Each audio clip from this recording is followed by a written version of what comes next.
이준석은 윤석열의 상황 정치가 부러웠던 것일까요? 자신이 윤석열의 빙의에서 윤석열과 같은 짓을 했었다는 것을 이준석은 인정할 수 있을까요?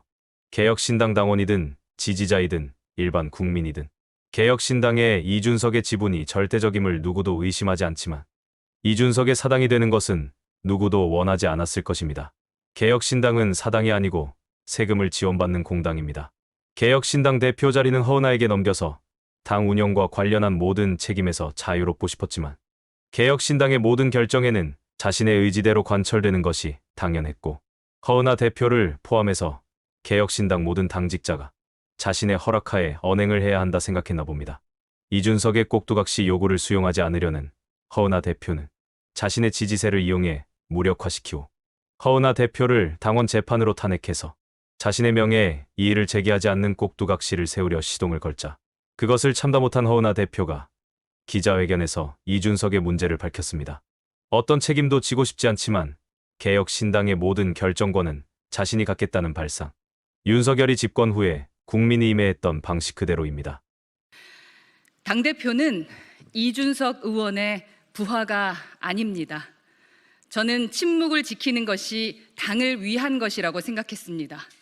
그러나 지난 7개월간의 주요 경과와 최근 현안에 대해 입장을 밝히는 게 당을 살리는 것이라 생각하게 됐습니다.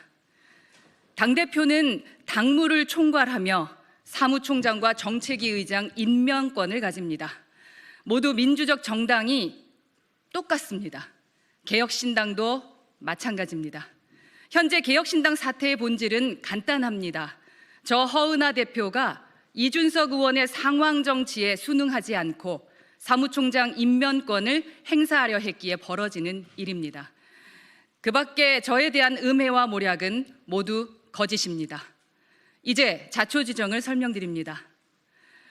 저는 2024년 5월 19일 당대표로 선출됐습니다. 대표 선출 이후 이준석 의원이 먼저 이주영 정책위 의장과 김철근 사무총장을 추천했습니다. 이주영 정책위 의장은 적절하다고 판단해서 수용했으나 김철근 사무총장은 거절했습니다. 제가 염두에 뒀던 사무총장이 있었기 때문입니다. 그러나 이준석 의원이 여러 차례 강하게 요구했습니다. 결국 수용했습니다. 이 결정이 오늘의 사태를 초래할 줄은 미처 몰랐습니다. 최근 이준석 의원은 당무 개입을 한 적이 없다고 글을 올렸습니다. 전혀 사실이 아닙니다. 이준석 의원에게 김철근 사무총장 추천을 했는지 물어보시면 됩니다. 이준석 의원은 국민의당 대표 때 산업은행 이전에 대해 찬성했습니다. 이 사안은 부산 지역과 산업은행 노조의 입장이 다릅니다.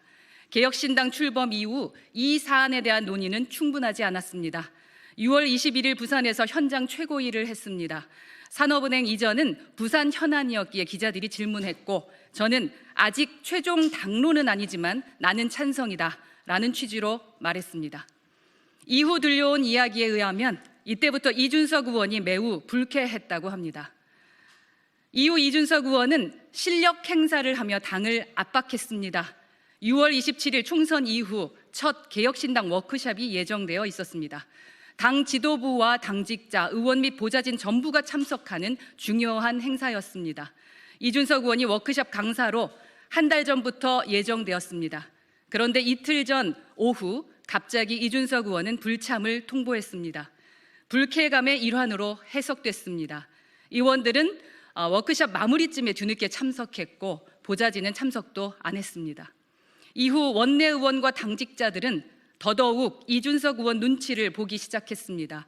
이준석 의원은 직접 저에게 아무것도 하지 마라, 정책에 손대지 마라, 제발 가만히 있어라 라는 말까지 했습니다.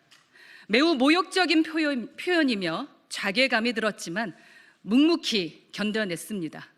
대표로서 김철근 사무총장에게 업무 지시를 내리면 이준석 의원에게 확인하라는 답변이 돌아왔습니다. 이준석 의원과 상의하기 위해 전화와 카톡을 하면 응답하지 않았고 사무총장을 통해서만 지시가 전달되었습니다. 당명 개정 여부, 상임고문 임명, 회계보고, 강령 정책, 홈페이지 변경 등 주요 사안에 제 뜻을 반영할 수 없었습니다.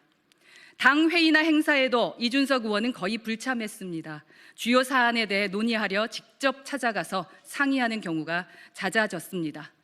저는 이준석 의원이 사무총장 추천을 선한 의도로 수용했습니다. 이준석 의원은 김철근 사무총장을 통해 당 운영 전반에 대해 상황 정치를 하려 했습니다. 저는 미처 상황 정치를 상상도 못했습니다. 돌아보면 저의 판단 미스였습니다.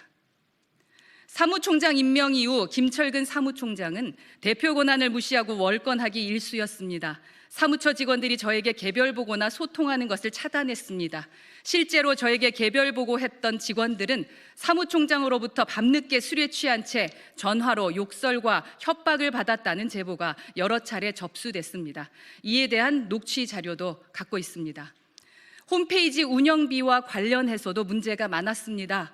홈페이지 운영비로 월 1,100만 원 정도를 지출했습니다. 저는 사업체 운영 경험이 있어서 대략의 비용을 알고 있습니다. 비용의 과도함을 지적했고 시정 요구 이후 500만 원 정도로 줄였습니다. 2024년 2월부터 2024년 11월까지 총 5,400만 원, 이 차액은 여전히 납득하기 어려운 지점입니다. 당이 정상화되면 정식으로 감사가 필요한 사안이라 생각합니다. 창당 당시부터 중요한 역할을 했던 공보국장을 사전 협의 없이 조직국장으로 재배치한 경우도 있습니다. 공보를 잘하는 사람에게 조직을 맡기는 꼴입니다. 몇 달 뒤 사전 동의 없이 독단적으로 해임하기도 했습니다. 저는 합당한 증빙 서류를 요구했는데 2달 뒤에서야 제출받았습니다. 자, 이제 최근 몇 가지 현안에 대해 경위와 진실을 밝힙니다. 첫째, 사무총장 해임에 대한 경위 및 진실. 둘째, 당대표 권한에 대한 부당한 박탈 시도. 셋째, 부당한 당대표 축출 시도. 이에 대해 하나씩 말씀드립니다. 첫째, 사무총장 해임에 대한 경위 및 진실입니다. 사무총장의 임면권은 당대표의 정당한 권한입니다. 사무총장의 당대표 무시와 월권이 도를 넘었습니다. 김철근 사무총장 체제에서는 정상적인 당대표 활동이 불가능하다고 판단했습니다. 급기야 지난 11월 김철근 사무총장은 당대표에 관한 당헌당규 개정을 시도했습니다. 현재 규정은 사무총장은 당대표의 명을 받아 사무처를 지휘한다였으나 개정하려던 규정은 사무총장은 사무처를 지휘한다였습니다. 이러한 당헌당규 개정은 누가 봐도 당대표를 허수아비로 만들려는 것입니다. 김철근 사무총장은 몰래 당헌당규 개정을 시도했고 사태 파악 직후 저는 부적절함을 경고했습니다. 이후 김철근 사무총장은 대표 연락을 받지 않았고 보고를 거부했습니다. 이후 본인이 임명한 사무처의 조직적인 반발을 주도하고 있습니다. 사무총장은 당대표의 명을 받아 사무처를 지휘한다는 개혁신당 창당 시점부터 만들었던 조항입니다. 국민의힘 당규를 그대로 차용했던 것입니다. 이준석 의원, 천하람 원내대표, 이기인 최고위원 등은 김철근 사무총장의 당헌당규 개정 시도가 정당했다고 생각하는지 공개적으로 입장을 밝혀야 합니다. 김철근 사무총장 해임 이후 측근인 서울시당 김동화 사무처장은 페이스북에 저를 겨냥해서 빈개지신이라고 표현했습니다. 암탉이 울면 집안이 망한다라는 뜻입니다. 저에 대한 모욕적인 표현이기도 하고 여성 비하적인 표현으로 매우 부적절합니다. 저는 평소 여성 할당제도 반대하고 여성 가산점도 반대하는 입장입니다. 그러나 당의 고위 당직자가 여성 전부를 비하하는 표현은 징계를 받을 사안이라 생각합니다. 둘째, 당대표 권한에 대한 부당한 박탈 시도가 자행됐습니다. 김철근 사무총장 해임은 12월 16일입니다. 12월 17일부터 이준석 의원은 페이스북을 통해 저를 공개적으로 저격했습니다. 역시 12월 17일 사무처 직원들은 집단 성명서를 발표하며 당대표를 공격하기 시작했습니다. 사무처 직원의 대부분은 김철근 사무총장이 임명했습니다. 12월 19일 개최된 최고위원 회의에서 천하람 원내대표 등 이준석 의원과 가까운 사람들에 의해 대표 권한 박탈을 시도했습니다. 당헌 제27조와 28조에 따르면 당대표가 권리가 아닌 경우 최고위원 회의는 당대표가 회의 진행권을 갖는다, 이렇게 되어 있습니다. 그러나 최고위원도 아닌 천하람 원내대표는 당원을 무시하고 대표의 회의 진행권을 강탈했습니다. 그동안 이준석 의원과 가까운 지도부는 험한 분위기를 만들며 저에게 부당한 압박을 했습니다.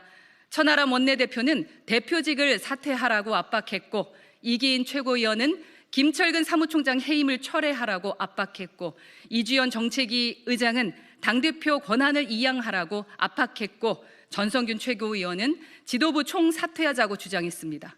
이들 4명의 압박은 모두 부당합니다. 조대원 최고위원만 유일하게 이들의 행태가 당원 당규를 위반하는 것이라고 항의했습니다.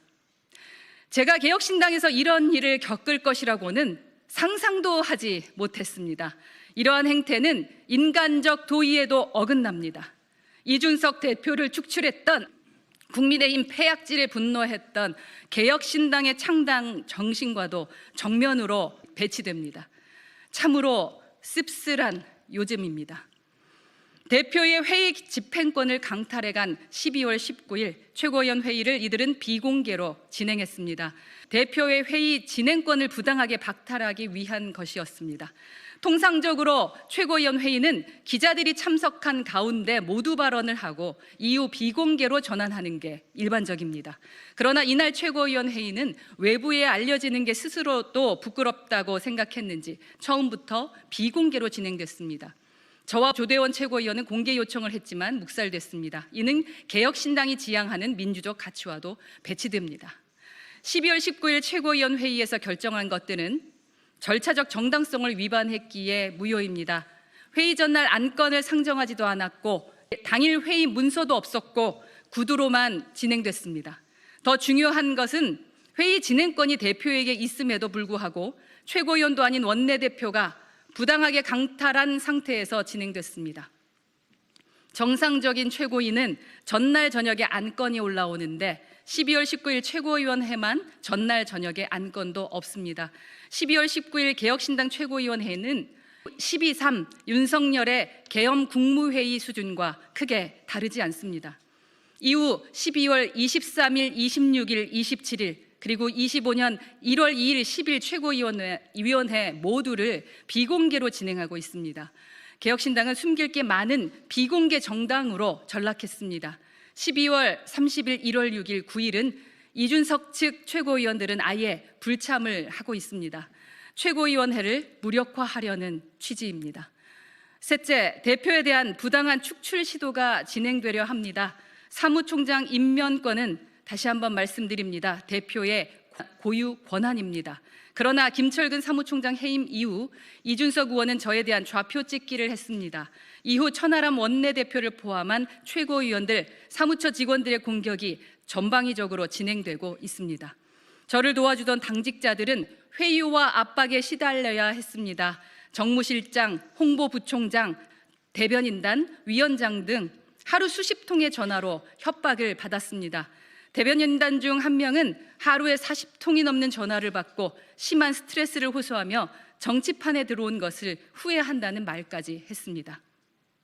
당의 화합을 촉구했던 당협위원장들은 공개 협박을 들어야 했습니다.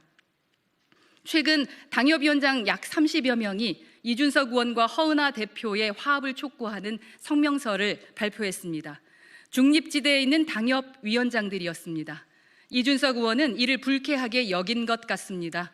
당협위원장 단톡방에 올리기를 성명서에 서명한 위원장들에게 오늘 자정까지 해명할 부분은 해명하시고 그 뒤로는 확고한 의사로 받아들이겠습니다 라는 메시지를 남기고 단톡방에서 이준석 의원은 나가버렸습니다.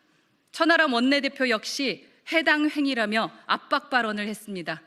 정치적 반대파로 낙인을 찍겠다는 엄포로 해석되는 발언들이었습니다.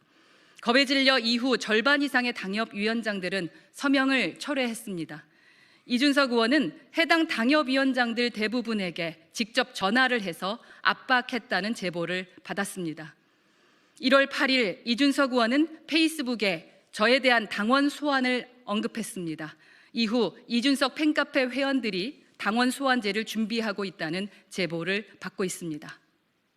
문제 해결의 열쇠는 이준석 의원이 쥐고 있습니다. 개혁신당 사태의 본질은 간단합니다.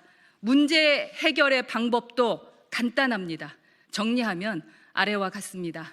첫째, 이준석 의원은 더 이상 상황 정치에 대한 집착을 버려야 합니다. 둘째, 사무총장 임명권은 당대표의 고유 권한임을 인정해야 합니다. 셋째, 최고위원회 회의 진행은 대표의 고유 권한입니다. 천하람 원내대표 및 최고위원들은 당원 당규 위반 행태를 중단하기 바랍니다. 넷째, 대표를 허수아비로 만들려는 사무총장의 당원 당규 개정 시도는 잘못된 것임을 인정하기 바랍니다. 사무총장을 정당하게 해임했다는 이유로 대표를 당원 소환하겠다는 시도는 민주적 공당에서 있을 수 없는 일입니다. 이준석 의원은 여전히 개혁신당의 소중한 자산입니다. 그러나 개혁신당은 이준석의 사당은 아닙니다. 당원과 여론으로 선출된 당대표는 이준석 의원의 부하가 아닙니다. 저는 여전히 이준석 의원과 함께 대선 승리를 위해 노력할 생각입니다. 단, 대표를 허수아비로 만들고 상황 정치를 하려는 것은 잘못된 것입니다. 개혁신당은 민주적 공당이기 때문입니다. 당원 동지 여러분, 그리고 지지자 여러분, 지금 이 사태는 권력 다툼이 아닙니다. 합당파와 독자파의 갈등도 아닙니다. 비례대표 자리를 둘러싼 갈등과도 아무 관계가 없습니다. 이준석 의원의 상황 정치에 대한 과도한 집착에서 비롯된 것입니다. 딱 한 사람만 민주적 의사결정을 존중하면 모든 문제는 다 해결됩니다. 저는 현 사태의 민주적 해결을 소망합니다. 윤석열 탄핵의 조기 인용과 공정한 경선을 통해 대선 승리를 위해 저는 최선을 다할 것입니다. 모든 지도부가 단합해서 개혁신당의 승리를 만들어 갑시다. 감사합니다. 2025년 1월 12일 개혁신당 당대표 허은하였습니다. 제가 보기에 다 똑같은 놈들입니다.